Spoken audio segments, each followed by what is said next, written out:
Allah says there's no possibility percentage it might happen to you, it might not happen to you. It will happen to you. It will happen to you. It happens to me all the time. All the time. I was at a masjid, not over here in America, I was at a masjid and I was sitting talking to some board members about some program I wanted to do, and a brother walked in and he heard that I wanted to teach Arabic. He was an Arab fellow, he was an Egyptian fellow, and he heard that I wanted to teach Arabic. And he's like, "You teach Arabic?" And I was like, "Yeah, a little bit." And he said, "Where are you from?" I was like, "Pakistan." And he said, "Oh yeah?" And he took out a napkin and he said, "Write the alphabet for me." So I wrote down the English alphabet for him. And he said, "You see, you don't know Arabic." I was like, "Yeah, you're right, I'm sorry." And then he started teaching me the alphabet, 30 minutes. I sat there and I learned the alphabet with him. And then he had to go, and then he left. And that night, at the same masjid, they asked me to give a lecture, The Importance of Learning Arabic.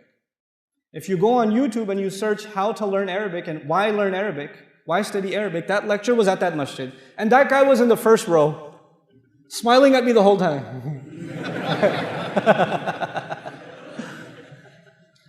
But he comes to me and says, "You, Pakistani, you're going to teach Arabic?" I'm going to go, "Oh yeah? No, wait. It's okay. It's all right. You're right, I don't know anything. It's okay. Don't get worked up. Don't get all full of yourself. If people speak to you in that way, it's okay. They have a right. You know, and you don't know why people speak to you in this way. There may be some other things going on in their life. You know, and they come to you and they let their anger out on you. You have to be kind of merciful and courteous to people. They were women, they were men that came to Rasulullah sallallahu alaihi wasallam and started yelling at him. From the Badu, they were Muslims, they started yelling at him.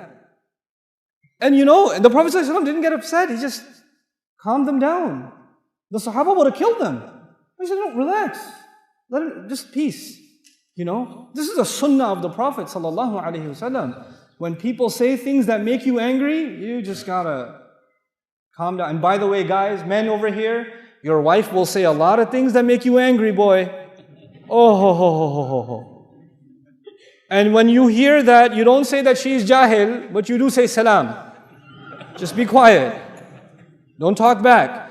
Sisters upstairs, ladies, your husbands will say things that will boil your blood. Oh my God, you will get angry. And Allah has given you a special power. I have 3 sisters, I have a wife, and I have 4 daughters. I know girls have special powers. And their superpower is they can answer you in a way that will like stab you in the heart. Oh my God, they have the most amazing answers. They'll be like, "Ah!" But you, sisters, when your husband is out of control and he's becoming too emotional or too angry, shh, salam. Change the subject. And salaman, qalu salaman does not mean that Allah says you have to say salaman, somebody's fighting, you're like, "Hey, salaman, salaman, salaman." Not like that. That's not what that means. Let me tell you what salaman could be a hal here in grammar. You know what that means? They speak calmly. They don't just say the word salam, they speak calmly. They speak peacefully. They speak in a way that disarms, that doesn't make you angry. You know? And so, for example, you know, one time I was sleeping in the masjid.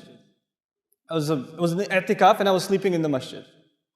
And you know, when you're sleeping, you don't know which way you turn. So I'm sleeping and I woke up because somebody kicked me in the stomach. There was a really old gentleman in our community. He was an Afghani fellow. And he was also making i'tikaf. He didn't speak any English, any Arabic. He just spoke Pashto only. And he kicked me in the stomach. And I wake up like, "Oh." And I look at him like, and he goes, "Quran." My back was towards the bookshelf, where the masahif, whereas you can't have your back to the Quran, so he kicked me in the stomach. Now I could get up and say, "Come on, you could have woken me up nicely," or "I'm fasting," and then you kicked me in the stomach too. But you know what I did? I just hung out with him afterwards. I just sat down with him. I said, "Can I read some Quran to you? You can correct my Quran." And we just spoke in sign language. And I recited Quran to him, and we just hung out the whole time. You have to deal with people peacefully. You have to calm down when you deal with people. You will meet all kinds of people, all kinds of temperaments. Some of you are stuck with a boss Inna lillahi wa inna ilayhi raji'un. Like he's always angry. He wakes up angry. He's eating and he's angry. He's angry when he's smiling, even when he's angry.